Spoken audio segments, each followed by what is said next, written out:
What's going on, guys? Welcome back to WWE Network and Chill, where I, Graham G.S. Matthews, break down all the original content I watch on the WWE Network. And today we're talking the September 26, 2020 edition of Talking Smack. Now, I know I'm a few days late on this. It's already after the pay-per-view, so it hardly even matters at this point. But I am determined to watch and review every episode of Talking Smack since it's relaunched last month. This video was supposed to be up on Saturday, so my original plan was to have this video and my SmackDown review up on Saturday. Saturday got real busy. I had a lot of work to do on Saturday. I was going to do it Sunday. I hadn't even watched Talking Smack until yesterday afternoon. I felt so terrible yesterday. And I still don't feel great now. You could probably hear it in my voice. I'm just very congested. I feel better today than I did yesterday. But I still don't feel great at all. There's a lot of stuff I got to catch up on. The last couple of days I've been incredibly busy. Having a pay-per-view weekend just didn't help. So that kind of set me back a bit. In addition to being sick, I just didn't want to get anything done yesterday. So all the videos will be backed up. This one's going up today. I have yet to watch the timeline from last week, the full chronicle with Jey Uso. I've yet to watch the fucking... there was a bunch of stuff, the Broken Skull Sessions. I have yet to watch any of it. There were at least 3 or 4 shows I have yet to watch. So I'm hoping to catch up in the next couple of days and have all my reviews of this stuff up this week. That's why Talking Smack is going up so late. There will be no SmackDown review. I thought it was a decent show. I thought last night's pay-per-view was okay. Again, I know the pay-per-view's already in the books, but I wanted to review Talking Smack anyway. So, to kick off the episode, we hear from Caleb Braxton and Xavier Woods. They discuss Roman Reigns versus Jey Uso, the pay-per-view, which ended up being the best match of the night, by the way. And Xavier Woods says that you should not be sleeping on Jey Uso, and he knows a lot about Jey from their series of matches back in 2017 and, around that time period between the New Day and the Usos. He feels like it's Jey's time, and Roman knows that as well, he feels, and Roman should be scared. So, their first guest on the show was AJ Styles. And once again, he brings alongside him Joseph Park. Now, I would love for Styles and Park to be a regular part of the show. I would like Park to be a regular part of Styles' act. But if we're not going to get that, the best thing they could do is get Styles and Park on Talking Smack more often, because they're just great. Styles jokes that he's afraid of heights, he's scared of heights, and how could he be, because he does all this high-flying stuff.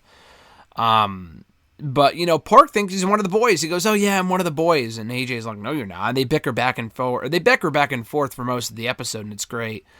Park, obviously, or Joseph Parks, whatever, he brings his analytics onto the episode, his analytics system that's going to determine who the new Intercontinental Champion is going to be. He came up with not AJ, but rather Tito Santana. How exactly that works out, I don't know. Unless he thought Tito was going to return on Sunday, he got a spoiler, and obviously he didn't.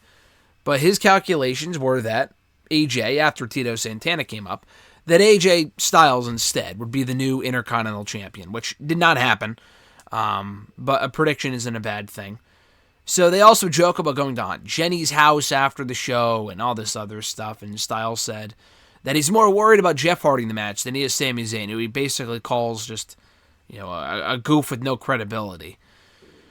So he also joked about how Sammy's been busy eating during his time off during the quarantine. He's kind of putting on a couple of pounds, which he looks like he has. He's not in the same shape that he was, it seems, I don't know, what would it have been, 6-7 months ago, even before that. But he also said that, maybe it's because he's been out, he has a kid or something. And it was some weird comment. I'm like, I don't think Sami Zayn had a kid. I mean, obviously not him, but I don't think he's with anyone that would have had a child. And maybe I'm wrong, but I thought that was a weird thing for AJ to say. And then Joseph Park jokes about rubbing Styles' feet and that he turned out okay and all this other random shit. You gotta watch the episode to really understand what I'm talking about.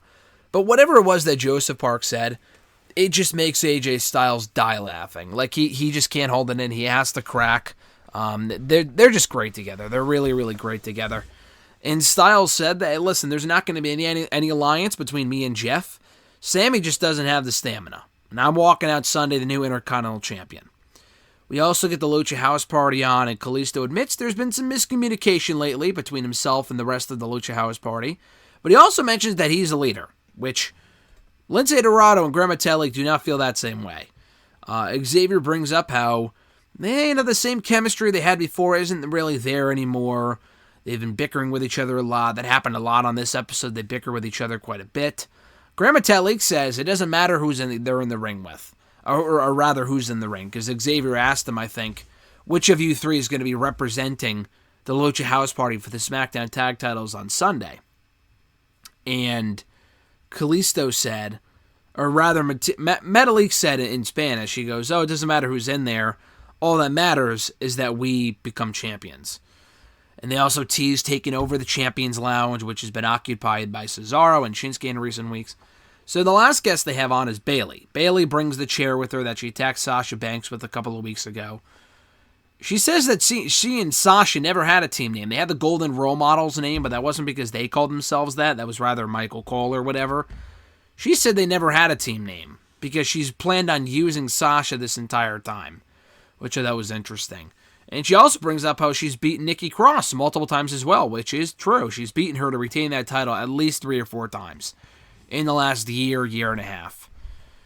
Braxton and Woods, they bring up how, she hasn't always been able to get the job done by herself. She had to have Sasha help her a lot of the time in helping her retain that title. So she hasn't really been doing it alone this entire time. But Bayley does look at her past success as the Raw Women's Champion, as NXT Women's Champion, and how she won those titles all on her own. She didn't need Sasha's help for those, so why would she need Sasha's help now? Which is actually inaccurate, because Sasha did help her win the Raw Women's Championship. But anyway, she does say that she's not scared of Alexa Bliss. They tease kind of a future clash because of what's going on right now with Bray Wyatt and Alexa. And she doesn't care that Nikki Cross might be too nice, that she might be too mean, that she might be too tall, might be too short. Either way, she's walking out of Sunday, still the SmackDown Women's Champion.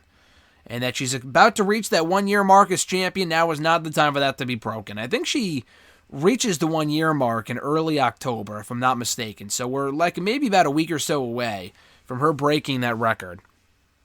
But yeah, she's not really all that concerned with Nikki Cross. Nikki Cross was not on the show on Sunday. There was never any reason given. I don't think she's hurt. I think it was probably COVID-related.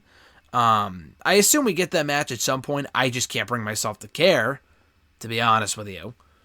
But yeah, I thought what they did on Sunday with Sasha and Bayley was just a giant waste of time. Just because it looks like we're getting Sasha and Bayley at Hell in a Cell, which, whatever, I would rather see them stretch it out until Royal Rumble season, but they're not going in that direction, so whatever. But yeah, I thought this was a decent episode of Talking Smack. Again, now it's irrelevant coming out of Clash of Champions. But I think the AJ and Park stuff continues to be the best part about the show whenever Styles and Joseph Park are on the show. The Lucha House Party stuff served a purpose going into the tag title match on Sunday.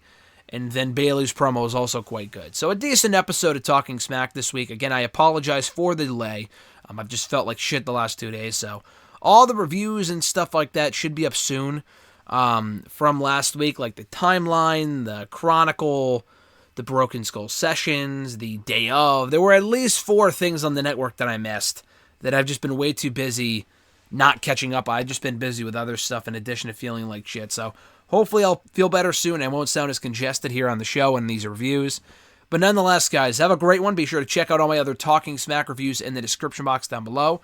Like the video, drop a comment, share the video, and subscribe to the channel for more daily content. Hit that little bell button as well to be notified every time a new video goes up. Have an awesome one, guys. I'm Graham GSM Matthews. Enjoy the rest of your week, and I'll catch your ass down the road.